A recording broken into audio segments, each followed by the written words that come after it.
Bonjour ou bonsoir, peu importe l'heure à laquelle tu écoutes ce message. C'est une petite réflexion parce que la situation de la France est alarmante. Nous sommes dans un moment critique. Je vis en France depuis plus de 4 ans. Je suis donc un étranger. J'apprends de ce pays. J'aime beaucoup la France. Mais ce que je vois se produire et s'amener à l'horizon n'est pas une chose souhaitable pour la France. La France n'est pas parfaite. Elle a fait des choses bien, elle a fait des choses moins bien. Mais les Français sont des gens corrects. Ils essaient pour la plupart de l'être.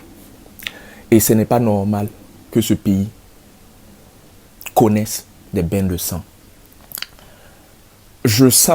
Je vois des colères monter de part et d'autre, des appels à la guerre civile. Faites très attention, il faut communiquer sur ce terme, guerre civile. Il y a des pays qui l'ont déjà vécu, c'est des cas d'expérience. Le Rwanda en est un. Il y a beaucoup d'autres pays. Ils ont connu ce que c'est qu'une guerre civile. Et nous avons eu l'occasion de voir ce que c'est. Ce n'est pas du tout une chose souhaitable. Peu importe le bord où on se trouve. Nous vivons tous sur le même sol, le sol français. Ce sol ne doit pas être taché du sang des Français. Ce n'est pas une façon de vivre. Ce n'est pas une bonne voie. C'est ma modeste contribution, ma petite réflexion. Voyez-vous, actuellement, il y a 2 camps qui se font face, avec tous les amalgames qui vont avec. Il y a les quartiers, ceux que l'on qualifie de racailles, que l'on passe le temps à insulter sur des plateaux.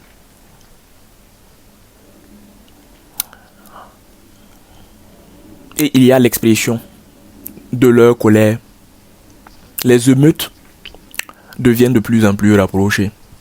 En 2005, il y a eu une expression de la colère des quartiers. On a brûlé, on a saccagé. Et très récemment, et ça, je l'ai vécu en 2023, puisque je suis sur le sol français, bien avant cela. J'ai connu les émeutes de 2023. J'ai vu des gens brûler des bus. C'est pas ce qui s'est passé lors du match du PSG, de la victoire, du moins je dirais. Non. C'est une autre forme, c'est une émeute, mais à petite échelle. Elle n'a duré qu'une nuit, presque. Mais vous avez pu voir cette violence, cette rage. Et de l'autre côté, il y a les Français qui vivent dans leur pays, qui ne comprennent pas que les choses aient changé à ce point. Ils ont toujours connu un pays qui essaie de se tenir en équilibre. On essaie de donner à tout le monde. On essaie d'assister. L'assistance sociale, l'aide à l'autre, la générosité fait partie des valeurs françaises. Il y a des Français qui tiennent à ces valeurs. Et ils ont tout à fait raison. Voilà l'autre camp. Et leurs extrémistes les plus dangereux. Des gens qui essaient de résoudre cette problématique, cette tension par la violence. La violence n'appelle que la violence. Ce n'est pas nouveau. Ce n'est pas moi qui vais vous l'apprendre. La violence n'engendre que la violence. De part et d'autre, il y a des armes. Il ne faut pas l'oublier. Les gens des quartiers ont des armes. Et il y a eu des séquences. Les Français ne peuvent pas dire qu'ils ne sont pas informés. À Lyon et dans d'autres quartiers, des fusillades aux armes de guerre, des Kalachnikov tirent. Ok.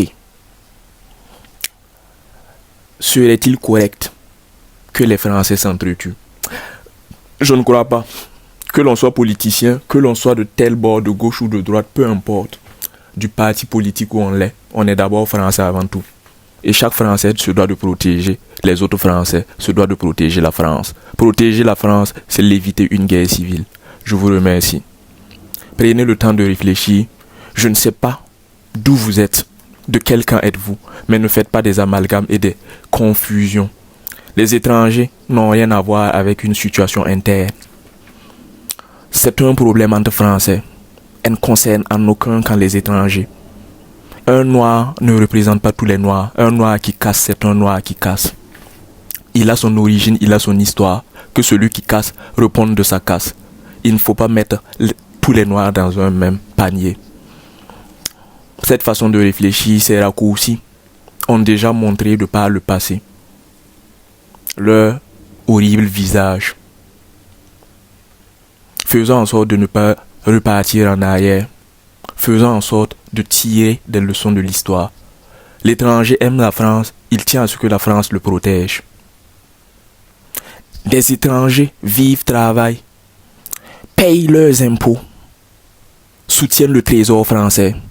Ils se doivent d'être respectés, c'est tout ce que j'ai à dire. Que les politiques fassent ce qu'il y a à faire pour protéger les étrangers. C'est le premier droit. La France est un pays humanitaire. Il n'est pas normal que les étrangers soient pris en étau dans un conflit qui ne les regarde pas. Les quartiers ont leur histoire et les Français connaissent les quartiers, car les quartiers sont des quartiers français. Je m'arrête là. Je vous remercie une fois de plus d'avoir pris votre temps pour écouter. Partagez massivement, c'est tout ce que nous pouvons faire. Utilisez les réseaux sociaux pour essayer d'éteindre ce feu que d'autres tentent d'allumer. N'allumez pas le feu, s'il vous plaît. Une fois que la poudre a pris, c'est difficile d'arrêter l'explosion. Respectons les forces de l'ordre, respectons les sapeurs-pompiers que je tiens à saluer, des gens de bravoure, une grande force mentale, des gens qui sont prêts à risquer leur vie pour sauver celle des autres. Ne donnez pas aux sapeurs-pompiers. Ne vous amusez pas, ne nous amusons pas à donner aux sapeurs-pompiers cette lourde tâche de devoir ramasser des cadavres. Je vous en prie, réfléchissez, calmez vos colères. J'appelle au dialogue. Nous pouvons toujours discuter pour résoudre des problèmes. C'est comme ça que des humains se comportent. On a des cerveaux, ce n'est pas pour rien. On est des êtres humains.